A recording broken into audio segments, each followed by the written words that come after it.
o diágolo, o colóquio, na verdade, o colóquio, né? Vamos começar então, já está chegando por aqui. Eu vou colocar um ponto final na Voz do Povo de hoje, desta terça-feira. Não tem um intervalo comercial para cumprir? E já cumpriu. Já cumpriu? Já cumpriu, sim, senhor. Então tá bem. Já cumpriu o intervalo comercial. Porque você sabe que... Um minuto. Fala bom dia primeiro, Caio Bortolã. O rádio, a televisão, o jornal impresso... Fala bom dia pro povo. A revista, a internet vivem da publicidade, né? Os veículos honestos, que têm profissionais honestos, vivem da publicidade. Sim. Alguns, que eu nem sei se podem ser colocados na categoria de profissionais, vivem do jabá. Mas não é o meu caso, nem o seu. Bom dia, Ivan. Bom dia, Caio Bortolã. Bom dia a todo mundo que nos ouve e vê em todas as plataformas. A Educadora é líder em todas as plataformas. E agora pode falar o que você quiser. Não, eu só estava... Passou um pedaço do programa dizendo que só eu falo, então fique à vontade. Mas me comparando a Maria Helena... Eu passei um pedaço... A Maria Helena é a Maria Helena. Eu passei um pedaço, não. Eu disse para eu rapidamente aqui, eu fiz uma referência a você, Caio Bortolã, porque a Maria Helena não estava deixando eu falar. Ela não deixava eu falar. Aí eu disse, olha, você parece o Caio Bortolã, pô. Não deixa eu falar. Quando eu começo a falar, já me interrompe. E não é verdade o que eu falei? Não, não é. Claro que é verdade. A Maria Helena é a Maria Helena. Sou eu. A Maria Helena é a Maria Helena. Eu só falei que ela parece. A Maria Helena é a Maria Helena, você é você. Falei, você tá parecendo o Caio Bortolã, que não deixa eu falar. Aliás, a Maria Helena é irmã de um queridíssimo amigo, Marcelo Cogni. Exatamente. Presidente do Rodeio de Limeira, com quem eu me encontrei nesse final de semana e me encontrei ontem novamente. E vou me encontrar muito nos próximos dias, porque nós estamos a menos de 40 dias da volta do Rodeio de Limeira, uma promoção da Educadora em setembro, com os melhores shows do Brasil, 5 noites, 6 shows, e nós certamente falaremos muito do rodeio. Nós já realizamos o Baile da Rainha, escolhemos rainha e princesas do rodeio, e agora falaremos muito do rodeio e daremos convites para o rodeio para os nossos ouvintes, seguidores, fãs e espectadores, porque a Educadora é a rádio oficial do Rodeio de Limeira. Mas a Maria Helena é a Maria Helena e eu sou eu. Sim. E se você quer falar, fique à vontade. Sim, não. Fala. Não, você não está entendendo. Eu falei que ela estava parecendo, naquele momento, ela estava parecendo o Caio Bortolã, que não deixa eu falar, que quando eu começo a falar me interrompe. Ela estava me interrompendo, não deixando eu falar. Ela estava parecendo com você. E é verdade que eu falei. É isso mesmo. Você sempre me interrompe. Um deputado do Pará, de nome Vladimir Costa, do Solidariedade do Pará. Solidariedade é um partido recentemente criado, da sopa de letrinhas que é a política partidária no Brasil. O Brasil tem quase 40 partidos e, portanto, há pessoas que acreditam que há no Brasil quase 40 vieses político-ideológicos diferentes, 40 ideologias diferentes. Esse Vladimir Costa tatuou no ombro, aqui no ombro, Temer e a bandeira do Brasil, em homenagem ao presidente em quem você votou, Ivan. Presidente em quem eu votei? Você votou. Eu não votei Temer para presidente, não. Você está equivocado. Não houve votação. Eu não vou cometer a indelicadeza de te pedir para tirar a camisa, muito menos agora. Muito menos agora, né? Não vem ao caso. Mas será que se você tirar a sua camisa, você, tal e qual, vou mostrar aqui a Folha de São Paulo, para quem nos ouve e vê no Facebook, no Educadora.am, nos aplicativos e também no YouTube, será que por debaixo da sua camisa não tem nenhuma tatuagem com uma estrela vermelha e duas letrinhas, PT? Não tem. Ou será que não tem debaixo da sua camisa uma tatuagem escrita Lula, Lula, eu te amo? Ou então... Hugo Chávez, ou então Viva Fidel. Não. Será que não tem? Tenho cá minhas dúvidas. Não tem. Tenho cá minhas dúvidas. Você leva uma vantagem. Nesse tipo de discussão que você está tentando colocar aqui, fazer eu perder o estribo, não vou perder, não. você leva vantagem. Você leva vantagem. Porque é fácil para você dizer assim, a culpa de tudo que está aí é de quem votou na Dilma. A culpa de tudo que está aí é de quem votou na Dilma, porque votando na Dilma elegeu Temer também. É fácil você falar isso e você... O petista tem memória curta. O petista não lembra que votou também no Temer. É fácil você falar isso, né? E você leva vantagem ao falar isso. Porque eu estou dizendo verdade. Porque agora... Estou dizendo a verdade. Porque agora... Não é que você esteja dizendo a verdade. Acontece o seguinte. Nós estamos vendo o que aconteceu por conta do governo Dilma... do governo Lula. Por o que aconteceu, está aí. Tá aí. O que aconteceu, para o bem e para o mal. Para o bem e para o mal. Tudo o que aconteceu está aí. É história. Você pode olhar para trás, olha, começou lá atrás, veio assim, e chegou aonde chegou, né? Agora, o que a gente não pode é dizer para você o seguinte, né, a gente só pode imaginar. Né? Não fosse eleita a Dilma, fosse eleito o Aécio, em quem você votou? Votei no Aécio. Em quem você votou? A diferença entre nós é que eu votei no Aécio e já me revelei publicamente arrependido. Eu joguei meu voto no lixo. Você em nenhum momento disse votei na Dilma, votei no Lula e me arrependo. Você continua defendendo essa gente. Não, eu não, e eu acho que Lula, Dilma, que isso? Michel Temer, que Aécio Neves tem de ir para o mesmo lugar. Ou no mínimo tem de estar fora da política. Primeiro você fora de cargos eletivos. Primeiro você continua não me deixando falar. Você insiste em me interromper sempre. Você e a Maria Helena. Os dois que insistem em me interromper. Segundo, você votou no Aécio. Votei. E eu não posso dizer assim, olha, você viu a consequência do seu voto no Aécio porque o Aécio não foi eleito. Mas eu gostaria de imaginar, fazer um exercício de imaginação. Você já imaginou o que seria do Brasil se o Aécio fosse eleito? Eu tenho certeza que o Brasil estaria navegando em mares mais tranquilos. Então tá bom. Eu estou falando de gestão. Então tá. Estou falando de gestão. Evidentemente, eu não estou me referindo a questões morais, né? Porque eu votei no Aécio Neves e me arrependo do voto. E me arrependo do voto. Você está falando isso daí com base na gestão do Aécio no governo de Minas Gerais, né? O Aécio Neves saiu do governo de Minas Gerais com 85% de aprovação. O Aécio Neves, até perder a eleição para a presidência da República, para Dilma, não havia perdido nenhuma eleição. Foi eleito deputado, foi eleito governador, foi eleito senador, fez o sucessor dele, o Antônio Anastasia. Olha só. Então, olha como o povo de Minas Gerais sempre avaliou bem a Aécio Neves. Porque sempre votou em Aécio Neves. Olha como o Caio é. Preste atenção no que ele... Estou me baseando em números, Preste atenção no que ele está falando. Eu estou me baseando em números. O Aécio Neves fez uma gestão tão boa como governador de Minas Gerais que na eleição para presidente da República ele tomou uma surra em Minas. O povo mineiro votou em peso no PT, votou para um governador do PT corrupto e votou na Dilma para presidente. O povo mineiro votou em Fernando Pimentel, corrupto, implicado em denúncias seríssimas. Não, é porque você vem com essa sua filosofia de Antônio Gramsci, né?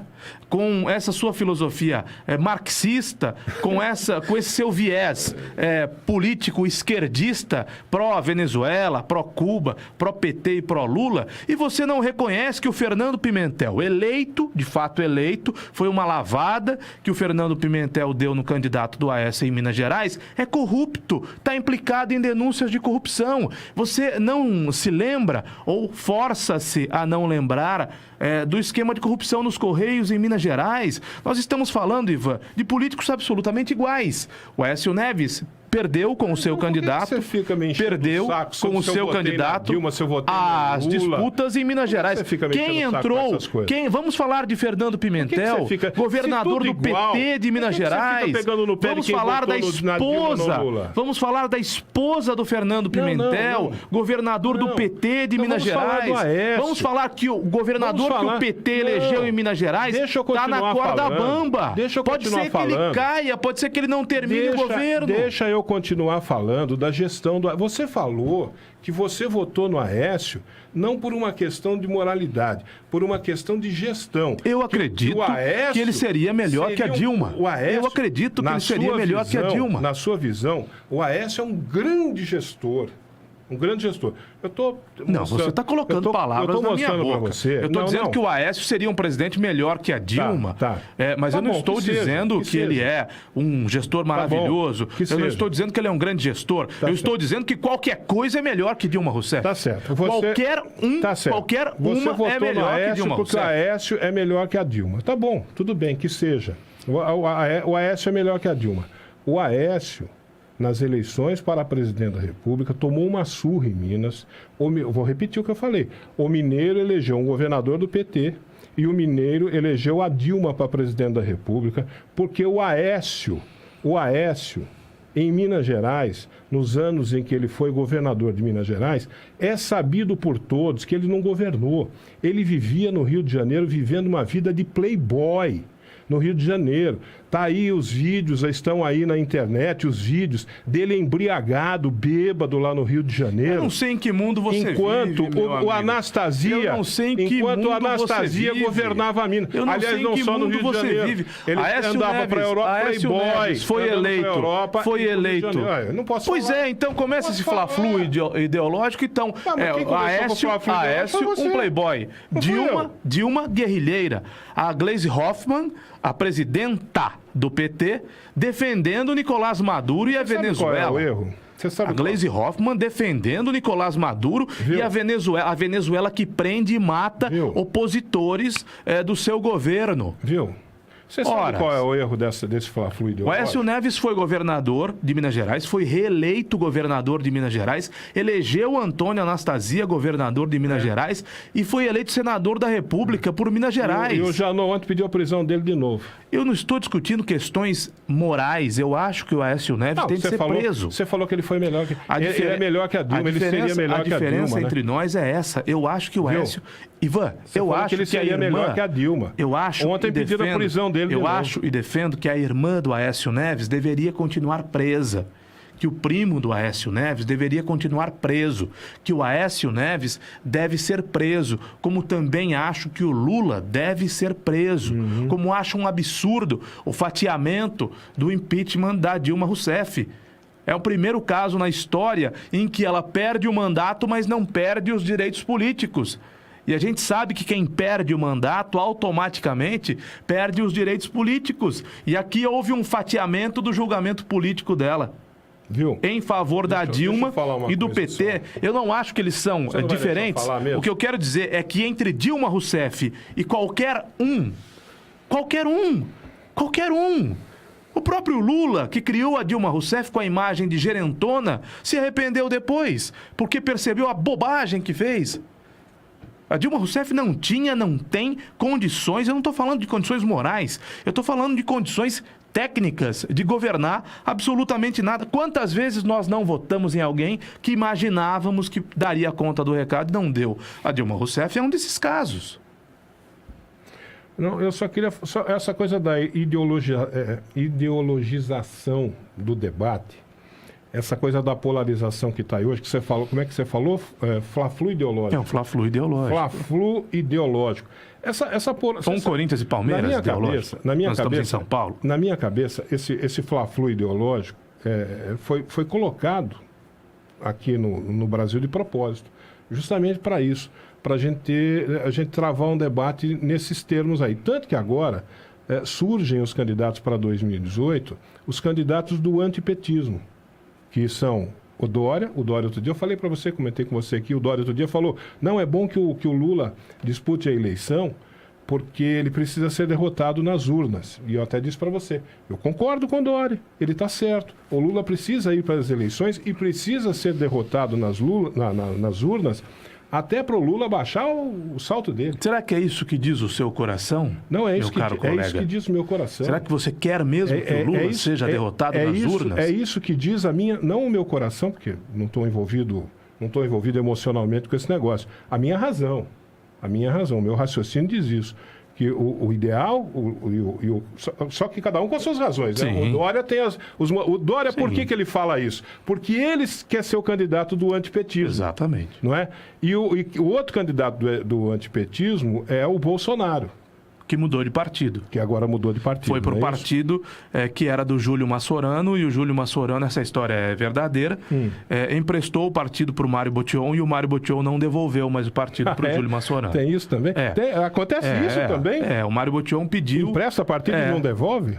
Putz, a vida que bacana. O Mário Botion precisava de uma legenda para se candidatar a deputado estadual, quase foi eleito deputado estadual, por menos de 100 votos, ele perdeu a eleição, ficou na suplência. O Júlio Massorano, porque você sabe que no Brasil os partidos têm dono, o Júlio Massorano era o dono do PEN, Partido Ecológico Nacional, e o Júlio Massorano disse ao Mário: pode ser candidato pelo partido do qual eu sou o responsável. E aí o Mário Botion pegou o partido para ele e nunca mais devolveu. Eu não sabia disso. O empresário Antônio Júlio Massorano. Inclusive, hoje acho que quem cuida do partido aqui em Limeira é o Jorge de Freitas. Eu não sabia disso. Mas o Mário tinha que devolver.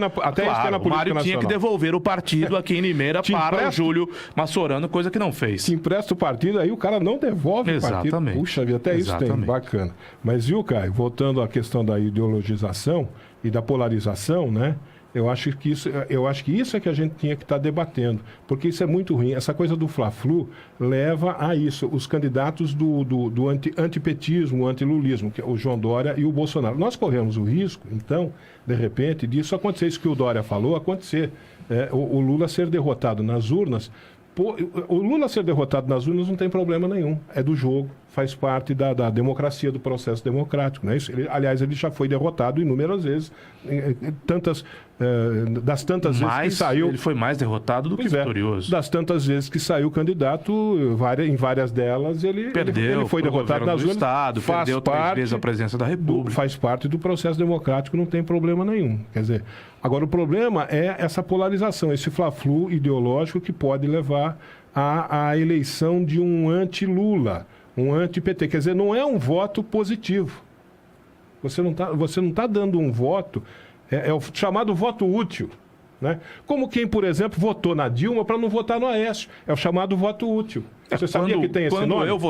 Quando eu votei em Aécio Neves, eu votei primeiro para não votar no PT. Então, eu não voto no PT. Então você fez você também cometeu o voto útil. Neste PT. Aí, tá vendo? Eu não coaduno com o petismo, com o lulopetismo, você também que tanto mal fez e faz para o Brasil. E você cita que o Aécio Neves levou uma lavada em Minas Gerais. E o Aécio Neves deu uma lavada aqui em São Paulo. Deu uma lavada aqui em Limeira. Mas aquele famoso negócio do Limeira votou maciçamente no Aécio e São Paulo votou o maior estado da federação, o estado mais rico do Brasil, a locomotiva do Brasil, votou pesadamente em Aécio Neves. Eu só usei o exemplo de Minas para reforçar aquilo que já se sabe. Quem conhece não compra. Eu acho que fundamentalmente quem conhece não compra. Nenhum de nós quer mais Michel Temer, nenhum de nós quer mais Michel Temer, nenhum de nós quer mais Aécio Neves, nenhum de nós quer mais José Serra, nenhum de nós, mesmo que nós não votemos neles, quer mais Renan Calheiros, quer mais Eduardo Cunha, quer mais Romero Jucá, quer mais Gedel Vieira Lima. Nenhum de nós quer mais essas figuras. E nenhum de nós deveria querer mais José Dirceu, Dilma Rousseff e Lula, que são tratados pelo petismo como heróis do povo brasileiro. Então, a grande questão na qual eu me bato é exatamente essa. Aécio Neves, nunca mais, muito obrigado.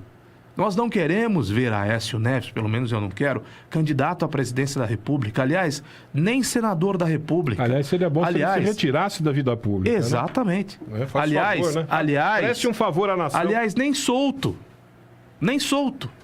Michel Temer, o que eu gostaria, por razões óbvias, você pergunta isso a qualquer empresário, e eu tenho a minha parcela empresário, que é maior, muito maior do que a minha faceta, a minha parcela apresentador, comunicador. Enquanto empresário, eu quero que esse governo termine logo, mas termine do jeito que está, porque o Brasil precisa de um mínimo de estabilidade para que mais empregos sejam gerados, para que os salários continuem sendo pagos, para que a gente, em linhas gerais, sobreviva. Continue sobrevivendo como está, porque nós estamos sobrevivendo. O empresariado está sobrevivendo como pode. E não há funcionário sem patrão. Não há funcionário sem patrão. Agora, é o presidente dos meus sonhos? Evidentemente que não é. Gostaria que o seu Michel Temer batesse em retirada quando terminasse o governo dele no ano que vem. Agora, onde nós discordamos? Porque você acha que o Lula pode disputar a eleição para presidente. E eu acho que, tal e qual Aécio Neves, não pode. Não, Caio, não pode. Eu falo isso. Tá bom de Lula. Eu falo isso. Tá bom de Lula. Porque você fica esperando que alguém resolva o problema para nós. Eu não penso assim. Eu penso diferente de você. Eu acho que nós devemos resolver o nosso problema. Cada um de nós brasileiros. Como que nós devemos resolver o nosso problema, cada um de nós brasileiros? Com a força do nosso voto. Cada um de nós tem uma ferramenta nas mãos, que é o voto, e com esta ferramenta nós podemos mudar o panorama do país. Agora, o que não dá, né, é a gente esperar que na próxima eleição, você fala do Lula, como se o Lula fosse a única coisa do mundo. Não é só o Lula. Meu Deus do céu, os G10 estão aí. Os Renans estão aí. Os Aécios estão aí. Quem mais? Os Delcídios estão aí. Aquele que é promotor é promotor público lá do Protógenes. O Protógenes. Os Protógenes estão aí. Então, a gente fica falando de Lula. A família do Antônio Carlos Magalhães, a família Sarney. Os Magalhães estão aí. E nós vamos cair no mesmo erro, nós vamos eleger de novo um Congresso corrupto a dar com pau. Por que a limpeza tem de parar no Lula? É isso que eu não entendo do seu raciocínio. Você quer que pare no Lula? Você pega. Você não, quer que senhora. Pare no Lula? Eu quero. Se o Lula se tirar o Lula pra você, tá bom. Eu quero que a limpeza... Não, eu não quero que a limpeza pare no Lula. Eu quero que a limpeza... Sim. Você só fala do Lula, Eu quero que a limpeza passe pelo Lula. E você fala que acha normal que o Lula dispute a eleição no ano que vem. E não é normal. Se ele tiver condições... Não é normal. Se ele não for impedido... Você sabe porque você é um homem... Você é um homem muito inteligente. Você é um homem muito inteligente, estudioso, culto. E quem não for impedido pela justiça até lá, irá disputar. Você sabe que o seu Luiz Inácio Lula da Silva é um fenômeno popular, sobretudo no norte, no nordeste desse país. Ele será um candidato forte e é a esperança do petismo. É esse discurso, é a esperança do petismo. O Lula vai disputar a eleição, o Lula vai ganhar a eleição, porque todo petista lá dentro acredita que o Lula vai ganhar a eleição e vai dar um troco nessa gente, essa gente da República de Curitiba, o Ministério Público, o Judiciário. O Lula vai ganhar. No coração do petista tem isso. O Lula vai ganhar. O petista não tem vergonha do Lula, como deveria ter. O petismo não tem vergonha do Lula, como deveria ter. O petismo acha, o Lula vai voltar. E quando ele voltar, ele vai pegar o Deltan Dallagnol, ele vai pegar o Sérgio Moro. Quando o Lula voltar, que esse coitadinho do Lula, injustiçado, ele vai pegar a Globo, ele vai pegar o Dallagnol, ele vai pegar o Sérgio Moro e ele vai dar uma lição no Sérgio Moro, porque é assim que pensa o petista. Eu acho que a limpeza, Ivan, tem que passar por todos os P's, Ivan. Tem que passar pelo PSB, pelo PP, pelo PR, pelo PMDB, pelo PSDB. Ela não pode... A faxina não pode... Não me engana que eu gosto. A faxina não pode faxinar apenas Aécio e Sarney e Maluf... e Renan, e Romero Jucá, e José Serra, e Geraldo Alckmin, e todas essas figuras que aparecem, e Gedel, e todas essas figuras que são, hoje, que estão na cabeça das pessoas, porque só se fala nisso, e quando chega no Lula, dá licença, seu Lula, fica aí, eu vou continuar, né? A sujeira do Lula, a gente joga debaixo do tapete. Agora o Aécio, a gente manda pra cadeia. Se não for pra mandar todo mundo pra cadeia, inclusive o seu Lula, a Lava Jato não valeu de nada. Você tem fixação com o Lula e para você é o quanto basta. Se Lula não se eleger ou se Lula não disputar as eleições, para você é o quanto basta. G10, Renan Calheiros e outros tantos, são tantos nomes, são tantas centenas de nomes, sem contar aqueles que ainda estão lá nas delações premiadas e que não apareceram ainda, que é capaz de aparecer mais. Para esses não tem importância. Contanto que o Lula não dispute, contanto que o Lula não se eleja, o resto para você tanto faz. Para mim eu penso diferente. eu penso diferente. Eu penso que nós temos que renovar o Congresso Nacional. A gente precisa dar uma lavada no Congresso Nacional, porque não é possível a gente ter esse bando de corruptos lá, porque eles vão fazer a mesma coisa. Nós vamos eleger, de repente a gente vai eleger um camarada honesto, decente e correto. E vai colocá-lo lá na presidência da República. A gente só se preocupa com a presidência da República, a gente coloca lá um cara decente, honrado, honesto na presidência da República. E aí o cara vai negociar com aquele Congresso indecente que está lá. E o Congresso indecente que está lá vai fazer a mesma coisa que sempre fez com todos eles. Com todos eles. Quem não fizer o joguinho deles, eles tacam no rabo. É isso que eles fazem. Me perdoem a expressão chula aqui, mas é isso que eles fazem. É isso que eles fazem com o presidente da República, viu? É isso que eles fazem com o presidente. Bota um honesto lá para você ver o que eles vão fazer com o honesto. Então a gente tem que renovar tudo. Você está só fixado no Lula. Eu estou preocupado com o G10, com Calheiros, com Delcídios. Ivan, eu gostaria apenas que você me explicasse, e eu concordo com você, o que você acabou de dizer. Aécio Neves seria ótimo que ele deixasse a vida pública. Sim. Eu concordo. Ele e outros tantos. Eu concordo. O Aécio Neves tem de deixar a vida pública. Aliás, ele tem de deixar por iniciativa própria a vida pública, na minha opinião. Ele não tem que disputar a eleição. Se tivesse vergonha na cara, faria Ele não isso. tem que disputar o voto popular, porque no voto popular essas figuras voltam. O Paulo Maluf não pode sair do Brasil. Limeira está cheio de malufista. O Paulo Maluf, se colocar os pés fora do Brasil, tem a sua prisão decretada. Ele é perseguido pela Interpol. Ele não pode sair do Brasil. Se ele colocar os pés em Paris, ele vai preso. Se ele colocar os pés em Paris, ele vai preso. Se ele sair do Brasil, ele vai preso. Aqui no Brasil, ele é condenado, foi recentemente condenado por um crime cometido há 25 anos na Prefeitura de São Paulo. Ou há um pouco menos do que isso na Prefeitura de São Paulo. Paulo Maluf, ano que vem, será candidato a deputado federal e ganhará a eleição. E será maciçamente votado aqui em Limeira. Paulo Maluf receberá em Limeira de 3 a 5 mil votos no ano que vem. Olha. 3 ou 5. Eu acabei de dizer, Mário Botion perdeu uma eleição para deputado estadual por menos de 100 votos. Por menos de 100 votos. Paulo Maluf receberá dos malufistas no ano que vem, aqui em Limeira, de 3 a 5 mil votos. Isso é de uma gravidade sem tamanho. Então, quando você diz Aécio Neves tem de sair da vida pública, tem de sair por iniciativa própria. O mesmo se aplica a Luiz Inácio Lula da Silva. Que você acha normal o Lula disputar a eleição e acha que o Aécio tem que sair? Eu acho normal, não. São situações diferentes. O Aécio está sendo pedida a prisão dele.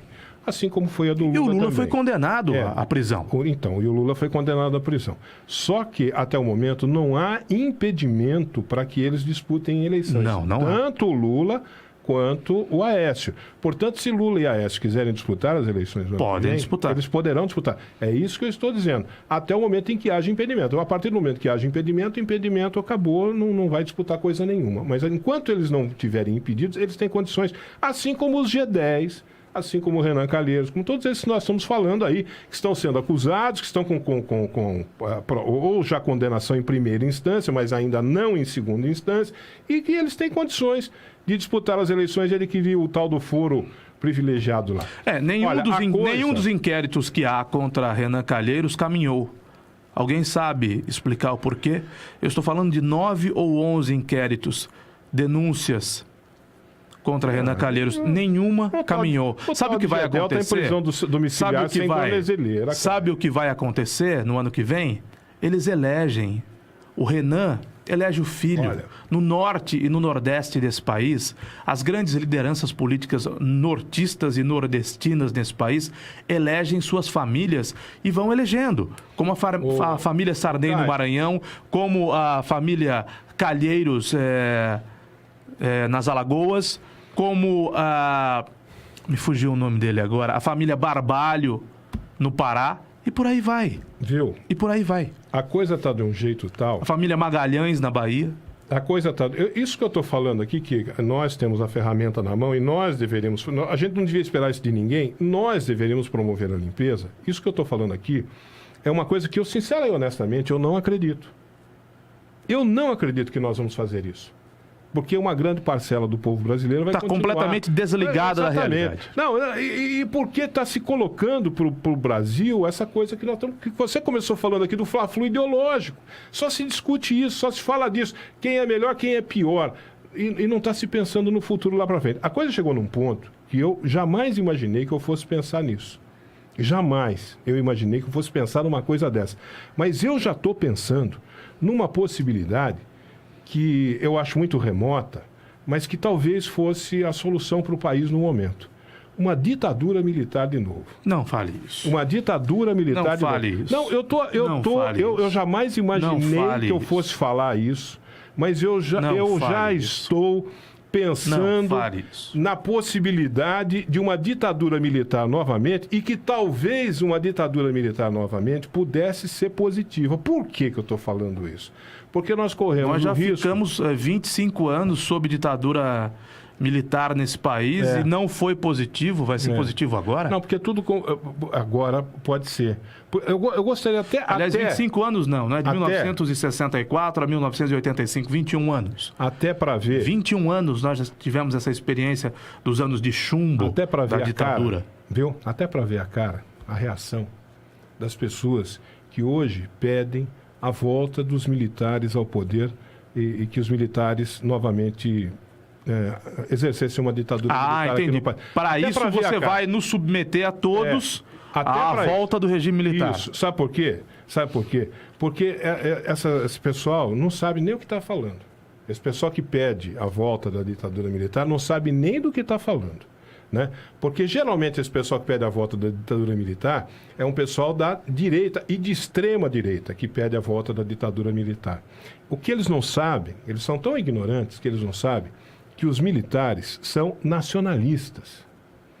Esse general que está aí, inclusive, ele outro dia deu uma declaração nesse sentido: olha, esqueçam o voto da ditadura militar, que o militar não está querendo saber disso. Mas eu gostaria de ver, porque esse general, por exemplo, é um nacionalista, mas nacionalista. E aí eu queria ver a cara desses que pedem ditadura militar quando ele começasse a tomar medidas que contrariam todos os preceitos e os conceitos de direita, do neoliberalismo, que querem o Estado mínimo. Muito pelo contrário. O militar não quer. O militar vai nacionalizar de novo toda a economia.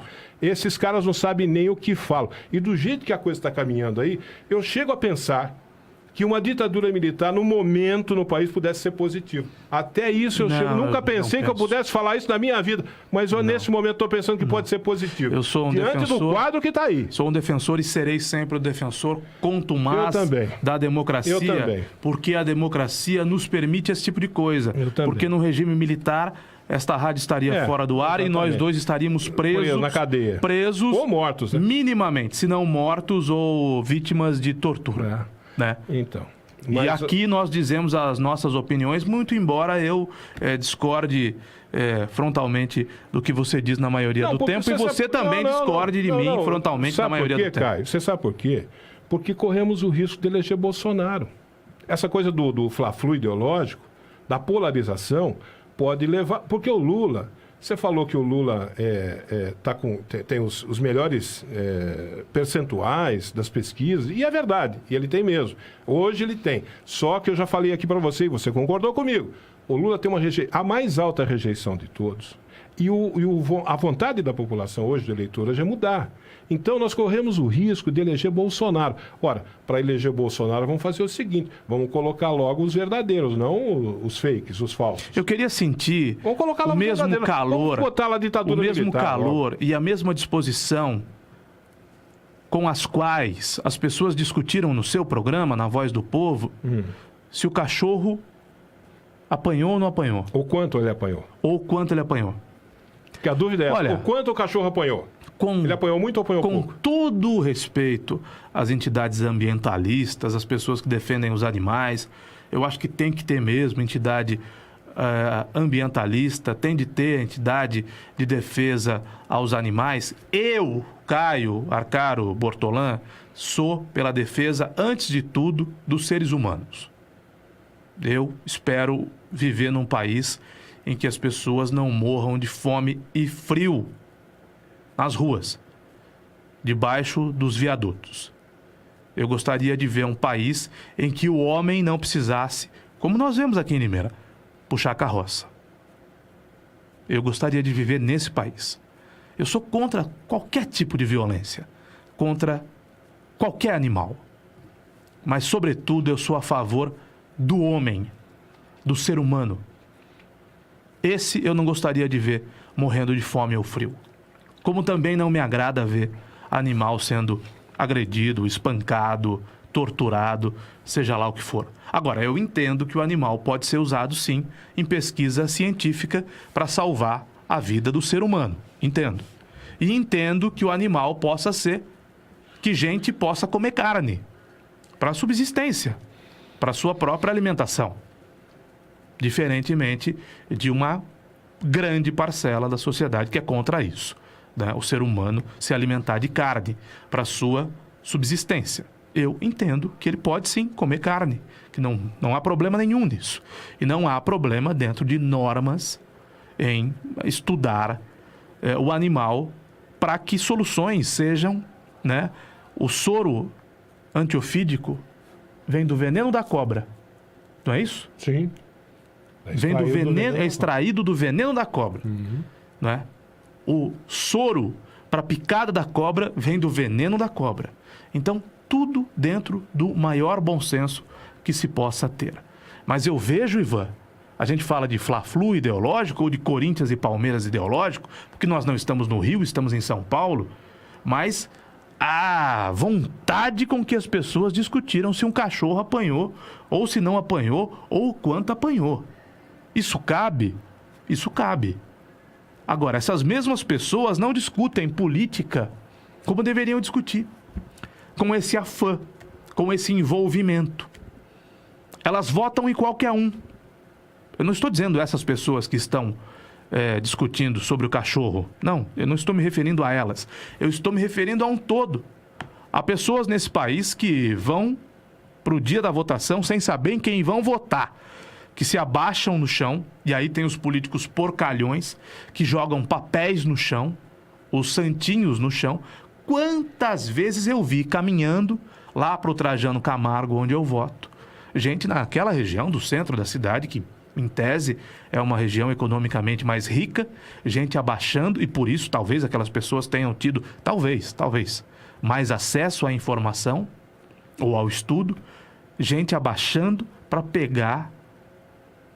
Não estou dizendo que também nas periferias as pessoas não se informam ou não têm acesso à educação. Não é isso. Entendam o que eu estou dizendo. Mas quantas vezes eu vi pessoas se abaixando para pegar um santinho porque não sabiam em quem iam votar. E aí, meu amigo, é loteria. O primeiro santinho que elas pegam é em quem elas vão votar. Então, eu acho sim que deve-se defender um animal que foi agredido com fervor, mas deve-se defender as nossas cidades. Deve-se discutir política, sim, para evitar que você chegue no dia da votação sem ter em quem votar. E aí tenha que se abaixar para pegar um santinho qualquer. E aí, se você achar o santinho do Caio, você vai lá e vota no Caio. Se achar o santinho do Ivan, vai lá e vota no Ivan. Se achar o santinho de um ladrão corrupto, bandido do colarinho branco, você vai lá e vota porque você não está, nem aí para política. Era isso que eu queria ver no país. Mais fervor e energia na discussão. Não estou dizendo que discutir o cachorro não tem valor. Eu acho que tem. Eu acho que tem. Eu acho que é justo. Acho que é razoável. Mas discutir o nosso futuro de cidadãos tem muito valor. E as pessoas não dão bola para isso. Muito bem, Caio Bortolão. Amanhã eu voto, então. Se você quiser, eu não volto amanhã. Não. Aí só você fala. Não, eu quero que você fale. Eu quero travar com você o colóquio. Então eu trago aqui a Maria Helena e ela senta no meu lugar. O que não pode é você e a Maria Helena quererem me impedir de falar, poxa. Você tá falando desde as 6 horas da manhã. Então. Vou trazer a Vilma Daniel aqui. Você vai ver se você consegue falar com a Vilma Daniel. Mas eu deixo... A Vilma Daniel outro dia me ligou. Eu tô falando, mas eu deixo os outros falarem. Ela me ligou, era 1h da tarde. Eu falei pra ela, alô. Só, foi a única coisa que eu falei. Ela falou a Vilma até... Daniel, você não pode perguntar como ela vai? Não, ela responde. Ela falou até às 3h30 da tarde. Eu só disse alô. O resto, até às 3h30, o resto ela falou tudo. Não, e pior, eu conheço uma, aqui não vai nenhum preconceito em relação às mulheres, não, sabe? O que eu estou falando é uma constatação. Eu conheço uma que ela começa a falar, Caio, e eu fico esperando ela, o momento que ela vai dar aquela respirada, né? Quando a pessoa vai dar aquela respiradinha para voltar a falar de novo, eu fico esperando. Filha da mãe não respira, cara. Pedrinho Kiel. Ela não respira. Pedrinho Kiel é assim também. Meu Deus do céu, cadê a respirada? Eu fico lá esperando. Na hora que ela respirar, eu entro. Mas aqui ela não respira, cara. Aliás, tem uma coisa muito interessante que o pastor Cláudio Duarte diz, que o homem, a cabeça do homem são várias caixas, né? Uma caixa grande e várias caixinhas colocadas uma do lado da outra de maneira ordenada. Diz que a cabeça da mulher não, né? A cabeça da mulher é um emaranhado de fios, um fio para um lado, outro fio para o outro. Porque se você conversa com um homem, o homem diz por dia algo em torno de 3.000 palavras. Nós falamos um pouco mais porque nós vivemos disso, de falar. A mulher fala mais de 10.000 palavras por dia. Então a mulher fala mais de 3 vezes a quantidade de palavras que o homem fala. E a mulher nunca termina um assunto. Você já percebeu isso? Eu começo a conversar com a minha mãe, eu começo a conversar com a minha namorada, elas não terminam um assunto. Elas começam um determinado assunto, não é isso, Gustavo? Elas começam um determinado assunto, você está aguardando que ela termine aquele primeiro assunto, ela não terminou. Ela já emenda um segundo, na metade do segundo ela emenda o terceiro. E você não sabe do primeiro, ela está no 10º assunto. E você não terminou o primeiro. Né? E o homem tem a necessidade de começar e terminar. Pode procurar no YouTube, na internet. Aliás, eu pedi até para o Gustavo procurar no encerramento do colóquio esse momento aí do pastor Cláudio Duarte falando das diferenças de homens e mulheres, porque realmente isso acontece. O homem quer terminar o primeiro assunto, a mulher está no 10º assunto e não terminou. O Pedrinho Kiel, apesar de ser homem, ele tem uma retórica muito parecida com a da mulher. O cérebro dele é um tanto quanto feminino. Porque ele começa a emendar um assunto no outro e não termina nenhum. O Pedrinho Kiel é assim. O Pedrinho Kiel é o outro que não respira, né? Não respira. Não há meio dele respirar, rapaz. Pelo amor de Deus. Um dia que ele conseguir dar uma respirada, a gente, né, se encaixa no meio, mas não... Até amanhã. Um abraço, até amanhã. Essa mente brilhante feminina, eu estudo demais isso. E eu aprendi que são 2 cabeças diferentes. Cabeça do homem e cabeça de mulher. Deixa eu falar primeiro para vocês, irmã. Como funciona a cabeça de um homem? Como é a cabeça de homem? Cabeça de homem é cheia de caixa. Um montão de caixinha, toda compartilhada.